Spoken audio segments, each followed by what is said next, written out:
Okay, good evening दोस्तों। आज हम लोग कुछ एक केस स्टडी पर बात करने वाले हैं कि केस स्टडी का अपना जो टॉपिक है वो रहेगा अमेरिका से रिलेटेड कि how the America okay become a super power, मतलब इकोनॉमिक पावर या महाशक्ति ये कैसे बना।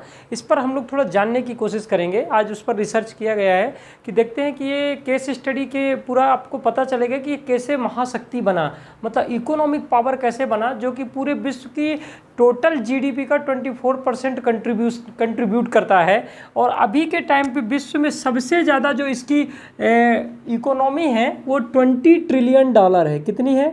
$20 ट्रिलियन, $20 ट्रिलियन है ना। पूरे विश्व में सबसे ज़्यादा इसकी है। दूसरे नंबर पे चाइना की है, 12 पॉइंट समथिंग है ना। डॉलर इंडिया की $3 ट्रिलियन के आसपास इकोनॉमी है। ठीक, तो इस पर हम लोग बात करेंगे कि चाइना इतना आखिरकार धनवान कैसे बना। ठीक है, इस वीडियो बनाने के पीछे ऑब्जेक्टिव ये है कि हम इसके बाद बनाएंगे कि चाइना कैसे इकोनॉमिक पावर बना, और बाद में हम लोग ये अब मैं आइडेंटिफाई करना चाह रहा हूँ कि हम इंडिया ऐसा क्या करें ताकि इंडिया इकोनॉमिक पावर बने। इन दोनों केस स्टडी से हम लोग कुछ जो सिमिलर कुछ पॉइंट होंगे उससे हम लोग कुछ सीखने की कोशिश करेंगे और फिर अपनी स्ट्रेटजी बनाएंगे, जिससे ये पता चलना चाहिए कि अपन क्या क्या करना चाहिए, क्या क्या स्टेप लें, जिससे हमारा जो कंट्री है वो कैसे ग्रो कर सकता है। ठीक है, तो इसका हम लोग थोड़ा सा क्रिटिकल एनालिसिस करेंगे। तो इसको देखते हैं, चलिए लेट्स स्टार्ट। हम लोग स्टार्ट करते हैं अमेरिका के बारे में। ठीक, जैसे कि आप सभी लोग जानते हैं अमेरिका का नाम हर कोई सुना है, यूएसए बोलते हैं, United state of America.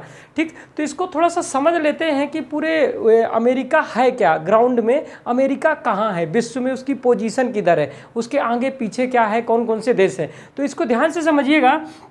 America क्या है कि ये अमेरिका का एक वो बना हुआ है, मानचित्र बना हुआ है। तो ये देखिए कि ये अमेरिका है ना, ये अमेरिका का मानचित्र है। इसके जस्ट ऊपर मानचित्र जब हम लोग देखते हैं, मैप देखते हैं, तो जो ऊपर के डायरेक्शन में होता है वो क्या होता है, नॉर्थ होता है, नीचे आपका साउथ होता है, इधर ईस्ट डायरेक्शन होता है पूर्व, और इधर पश्चिम होता है, मतलब उत्तर, दक्षिण, पूरब और पश्चिम। ठीक, तो अमेरिका की पोजीशन समझने की कोशिश करेंगे। अमेरिका है किधर? अमेरिका के उत्तर में जस्ट अमेरिका से सटा हुआ एक देश है, ये क्या है? कनाडा। कनाडा कहाँ है? अमेरिका के जस्ट ऊपर है कनाडा। ठीक, और अमेरिका के जस्ट नीचे दक्षिण में क्या है? मैक्सिको है, एक दूसरा देश है। ठीक, और अमेरिका के दाएं हाथ साइड क्या है? अटलांटिक महासागर है। क्या है? अटलांटिक महासागर, मतलब अटलांटिक ओशियन है। ठीक है, एक समुद्र है, कौन सा? Atlantic ocean.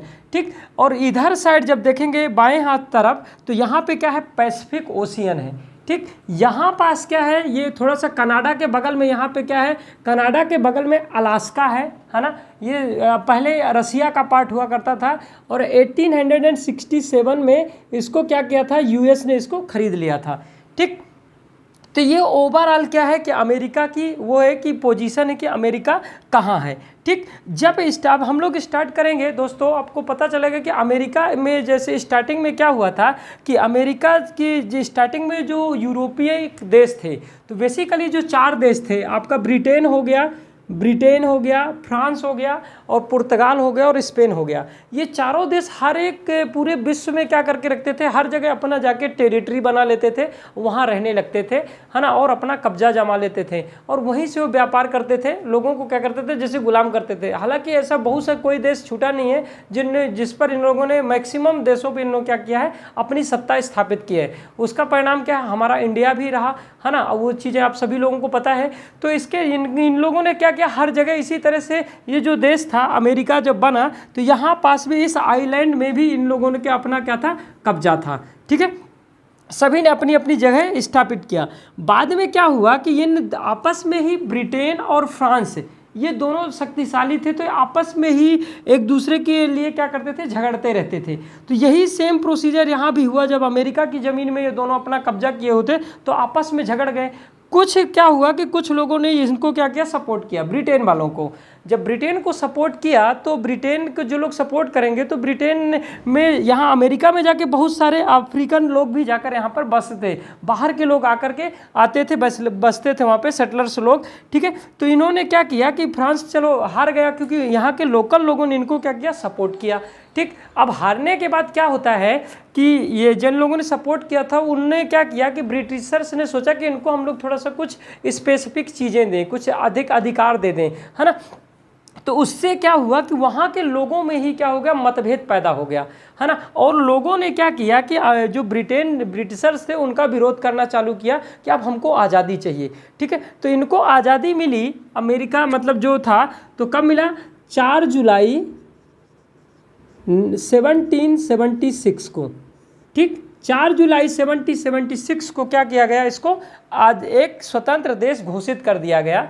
उस टाइम पे जो ब्रिटिशर्स थे, तो ब्रिटिशर्स की ये जो आपका पूर्वी हिस्सा है अमेरिका का, ये जो हिस्सा है, यहाँ पे 13 कॉलोनी थी, क्या थी, 13 कॉलोनियों में बटा हुआ था, ठीक है। ये सभी 13 क्या थी, कॉलोनियों में बसा हुआ था, मतलब जो आपका मैक्सिमम अमेरिका के लोग बसे हुए थे इस एरिया में बसे हुए थे, ठीक। अब यहाँ से शुरू होती है अमेरिका की कहानी, है ना, कि ये देश, तो ये तो कहानी आपको पता चल गया कि अमेरिका कैसे बना। तो अमेरिका पहले कुछ नहीं था, बाद में 13 जो उनकी कॉलोनियाँ हैं, 13 कॉलोनियों से अमेरिका बना। अब देखना है यहाँ से कि ये देश कैसे आगे चल कर के आज के टाइम पे पूरे विश्व की क्या है, महाशक्ति है ना। तो उसको हम लोग समझने की कोशिश करेंगे कि इसने क्या क्या किया, कैसे कैसे किया, ठीक। तो आगे समझते हैं। सबसे पहले जब ये इससे आज़ाद हो गया तो इन्होंने क्या किया, इन्होंने एक डेमोक्रेटिक कंट्री का क्या किया, एक संविधान बनाया।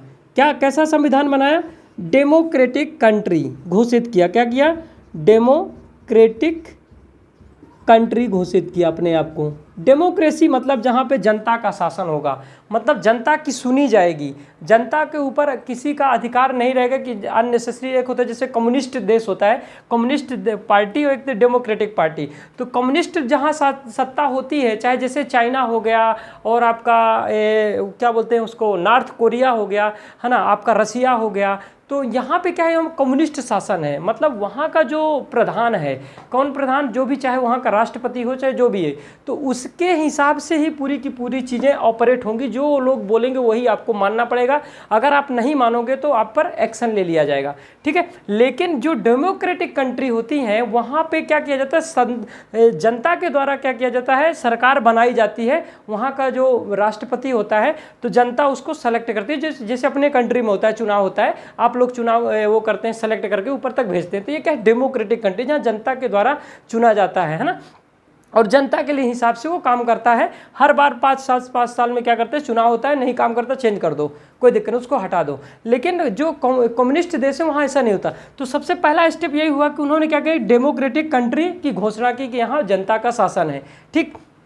दूसरी चीज़, इस टाइम पर आप देखिए कि पूरे विश्व में ये जो माहौल था, तो हर जगह ये ब्रिटेन वाले, फ्रांस वाले, सब जगह एकदम लड़ाई का माहौल था, ज़्यादा डेवलप्ड नहीं था। कहीं भी कोई किसी पर कब्जा कर लेता था, आपस में लड़ाई कर देता था, है ना। तो हर एक जो एरिया था, स्टेट था, वो लोग क्या थे, परेशान रहते थे एक दूसरे से। अब इसने क्या किया था, ज़्यादातर कम्युनिस्ट शासन चलता था उस टाइम पर, लेकिन इन लोगों ने क्या किया कि जनता के हिसाब से, तो बहुत से जो छोटे छोटे भूखंड थे, तो मतलब जिसको अपना राज्य घोषित किए होते, तो इससे बहुत अट्रैक्ट होते थे, ठीक। तो ये चीज़ है।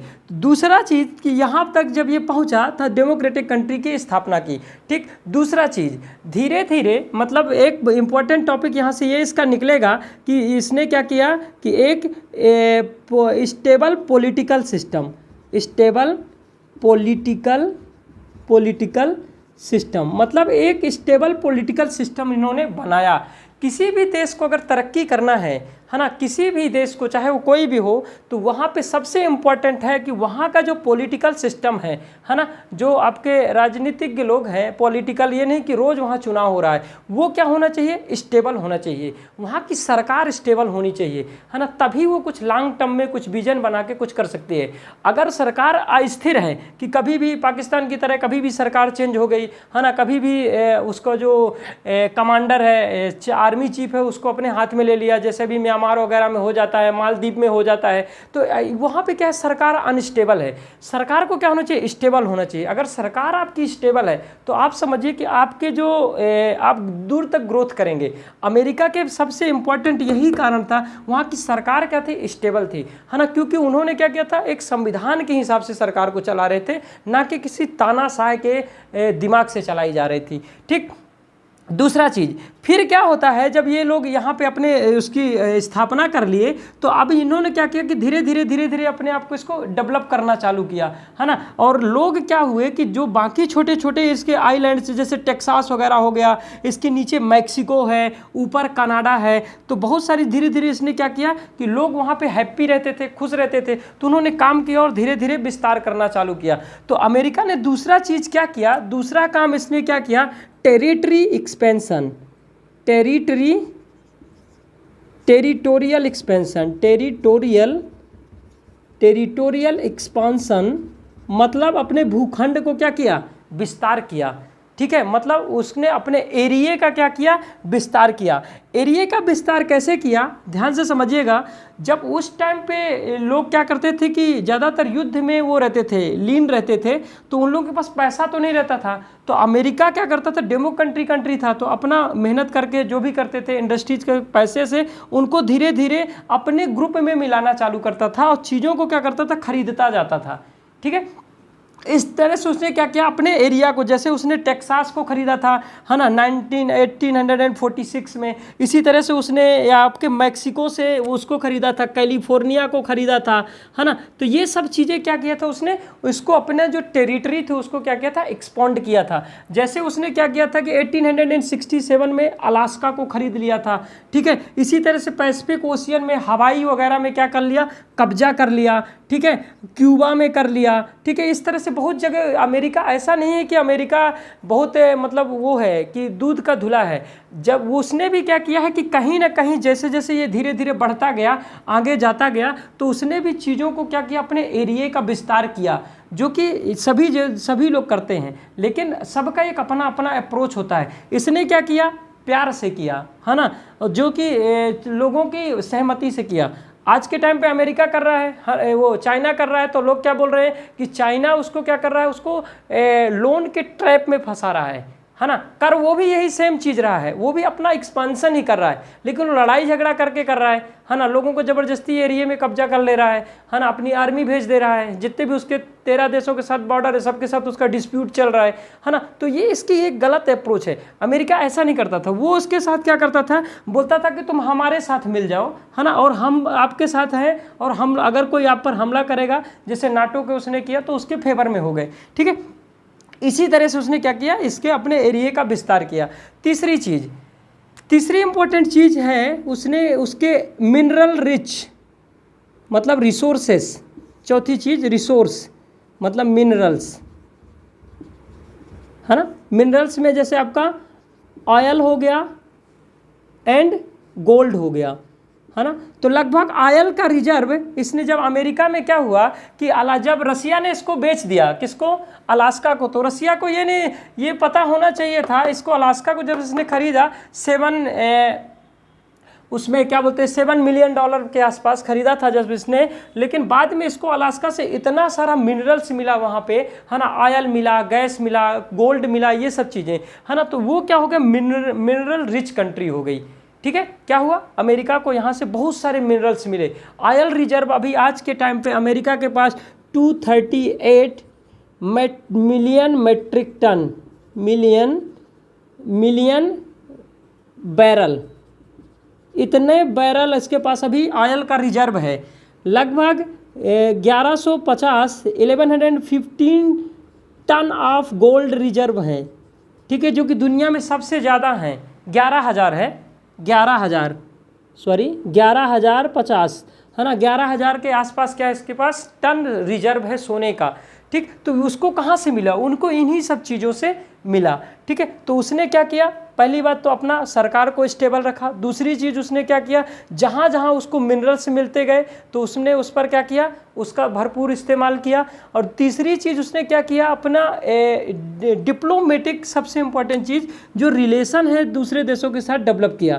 क्या किया, डिप्लोमेटिक रिलेशन, डिप्लोमेटिक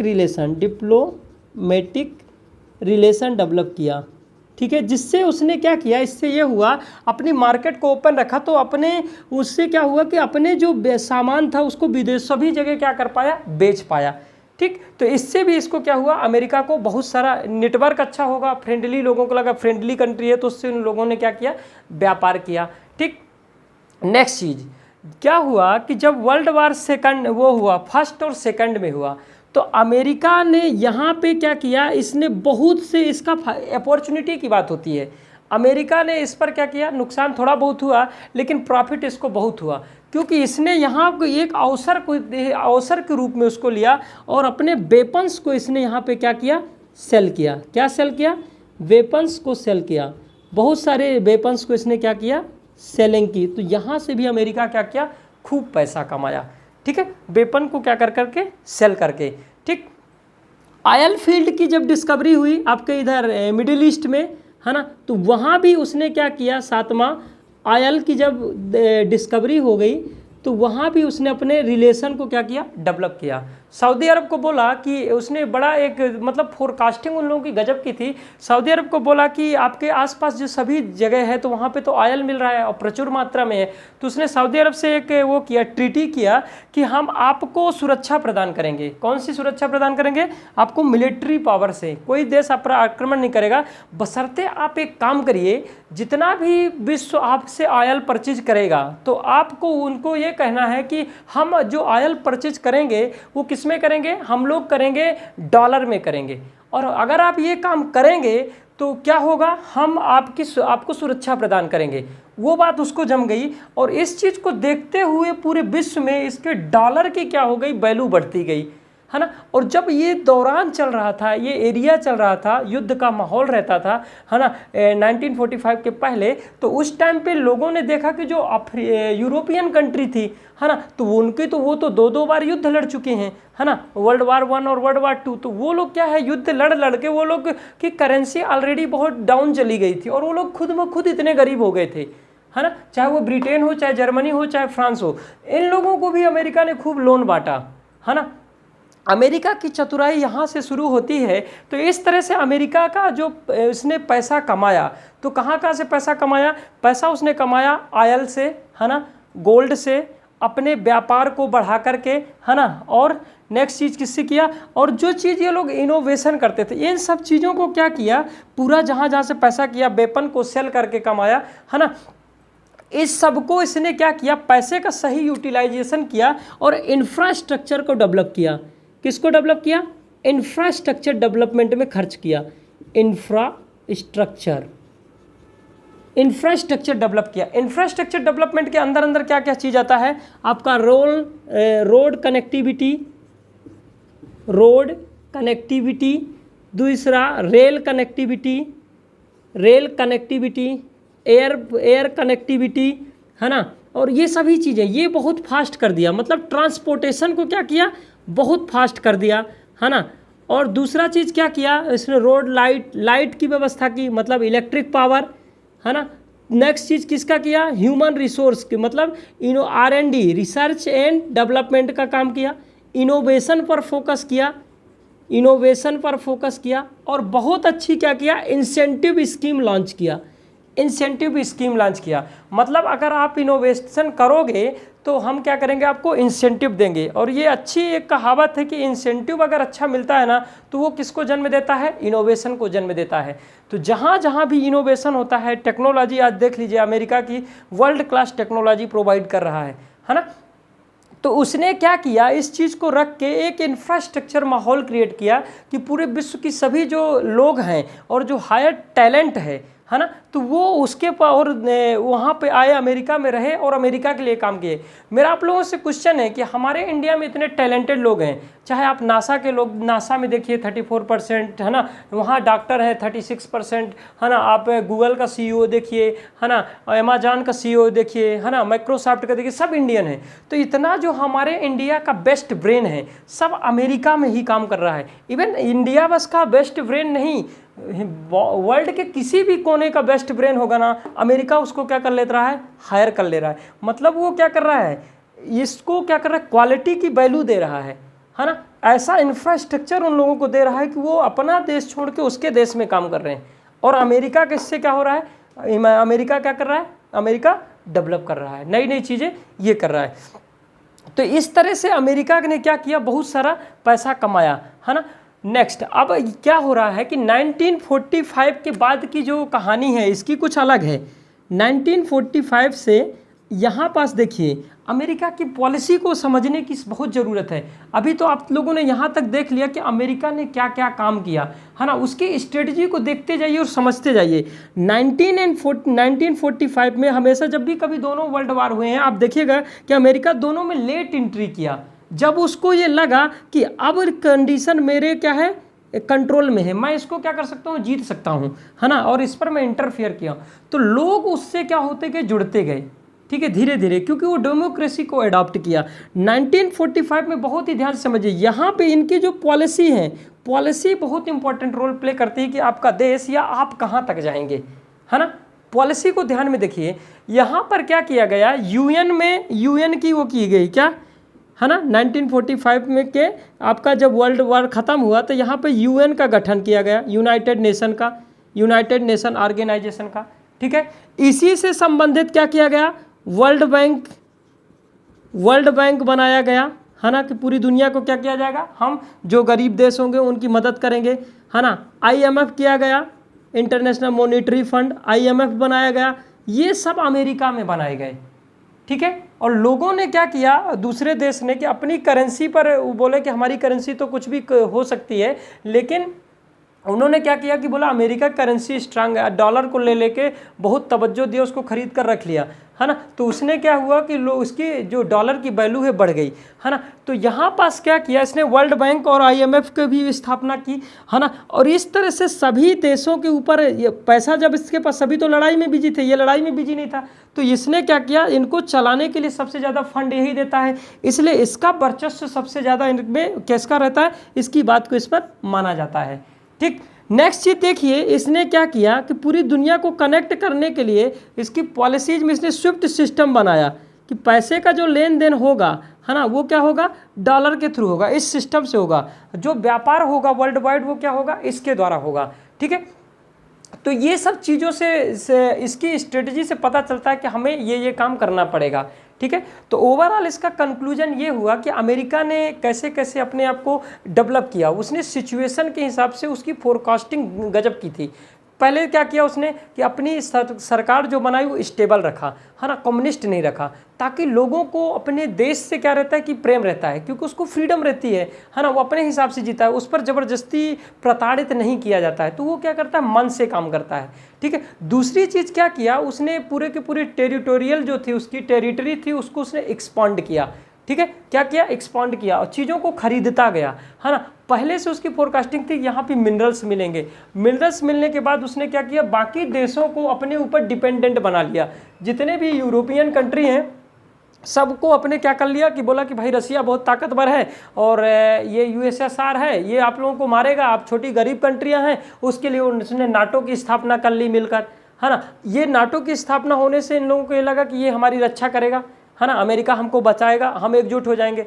इससे दूसरा उसका पहलू फायदा उसको ये हुआ अमेरिका को कि ये सब के सब इकोनॉमिकली भी इसके साथ अटैच हो गए, तो इसका पूरा का पूरा क्या हो गया, ट्रेड होने लगा, तो इसने इनको भी खूब व्यापार किया और वहाँ से भी खूब पैसा कमाया, है ना। जब उसने क्या किया कि जो बाकी की टेरिटरी थी, है ना, तो वहाँ से भी उसने क्या किया, उसको जैसे कैलिफोर्निया को खरीद लिया, है ना, तो वहाँ से उसने आयल और इसको क्या गोल्ड वगैरह मिला, तो वहाँ से भी वो पैसा कमाया। और जब ये वर्ल्ड वार होता था तो उसने क्या किया कि वहाँ उसने बहुत सारा अपना वेपन्स को क्या किया, सेल किया, बेचा, है ना, और वहाँ से भी बहुत पैसा कमाया, है ना। आने वाले समय में आजकल की अब जो अमेरिकन का अगर आप स्टडी करोगे इतिहास, तो चाहे वो वियतनाम का युद्ध हो, चाहे इराक का युद्ध हो, चाहे सीरिया का युद्ध हो, चाहे अफगानिस्तान का युद्ध हो, अमेरिका का जहाँ जहाँ भी अब अमेरिका कर रहा है वहाँ हर जगह वो कुछ ना कुछ क्या करता है, डिस्टर्बेंस क्रिएट कर देता है। डिस्टर्बेंस क्रिएट करने के बाद क्या करेगा, दो टुकड़ों में डिवाइड हो जाएंगी चीज़ें, तो क्या करेगा, अपना जो वेपन्स मार्केट है उसको खूब, एक को क्या क्या लड़ा देगा, दो हिस्सों में तोड़ देगा, और उसको क्या करेगा, खूब अपने हथियार बेचेगा, है ना, और उसको ये लगेगा और अपना क्या करेगा, जो भी प्रोडक्ट होगा उसको बेचेगा। ठीक है। तो ये बहुत सारी चीज़ें हैं, बहुत सारी उसकी रणनीतियाँ हैं, तो इसने क्या किया, अप्लाई किया। ठीक है। अब धीरे धीरे हम लोग देखेंगे आगे चल के, हम लोग अभी चाइना की भी स्टडी करेंगे कि वो कैसे आगे बढ़ा, वो उसने क्या क्या पॉलिसियाँ अडाप्ट की। इसने तो ये सब पॉलिसी अडाप्ट की, है ना, कि और दुनिया को दिखाने के लिए बहुत सारी चीज़ें कि हम डेमोक्रेटिक हैं, हम लोगों को सपोर्ट करते हैं, है ना, कोई अत्याचार नहीं होना चाहिए, ह्यूमन राइट का उल्लंघन हो रहा है ना, और लेकिन बैक पीछे में क्या हो रहा है, वो सब अलग चीज़ें चल रही हैं। ठीक है। तो हमने इसको देखा अमेरिका को कि अमेरिका ने कैसे अपने देश को किया, क्योंकि अमेरिका वेपन्स का तो यूज किया, खूब हर एक चीज़ बनाया और बेचा, क्योंकि उस टाइम पे सिचुएशन अलग थी और उस सिचुएशन के हिसाब से उसने काम किया। अब सिचुएशन अलग है। अगर अब तुम सोचो कि हमारा इंडिया के पास बहुत सारा ऑयल मिल जाएगा तो हम लोग सुपर पावर बन गए, नहीं, वो सब चीज़ें नहीं होगी, क्योंकि ऑयल ख़त्म हो गया। अब कुछ जो एनर्जी की डिमांड है वो हम लोगों को कुछ रिन्यूएबल एनर्जी सोर्स की ओर मूव करना पड़ेगा, और रिन्यूएबल एनर्जी सोर्स के जैसे हाइड्रोजन, जो ग्रीन हाइड्रोजन है, तो उसके लिए जैसे मोदी जी ने अभी संकल्प लिया कि हमें वर्ल्ड प्रोड्यूसर बनना है, तो हमें इसी तरह का कुछ जो आने वाली निकट भविष्य की वो है ऊर्जा का स्रोत है, एनर्जी है, तो उसको डेवलप करना पड़ेगा, तभी हम जाकर आगे चल के कुछ इकोनॉमिकली डेवलप हो पाएंगे। हम लोग अगर पुराना क्योंकि वो सिचुएशन रहती है उस टाइम पे, अमेरिका ने ये सब चीज़ें बेचा, अपना प्रोडक्ट बेचा, क्योंकि लोगों के पास नहीं था उतना। पहले लोगों के पास क्या था, वो नहीं था, क्या बोलते थे, डिप्लोमेटिक इतने जागरूक नहीं थे, लोग पढ़े लिखे नहीं थे, तो चीज़ों को उसने कर लिया। अब के टाइम पर पूरी दुनिया ग्लोबली कनेक्टेड है, हमें अलग अलग चीज़ों को वो करना पड़ेगा। ठीक, आगे चल के हम नेक्स्ट वीडियो में बात करेंगे चाइना की, कि चाइना कैसे वो हुआ, इकोनॉमिकली डेवलप किया अपने आप को। ठीक है, उसकी क्या स्ट्रेटजी थी, इसकी तो ये स्ट्रेटजी थी। उसके बाद हम लोग देखेंगे, दोनों स्ट्रेटजी को करने के बाद हम लोग अपने इंडियन प्रोस्पेक्टिव को देखेंगे कि इंडिया को क्या करना चाहिए, आने वाले निकट भविष्य में क्या क्या हमें किन किन पैरामीटर्स पर फोकस करना पड़ेगा।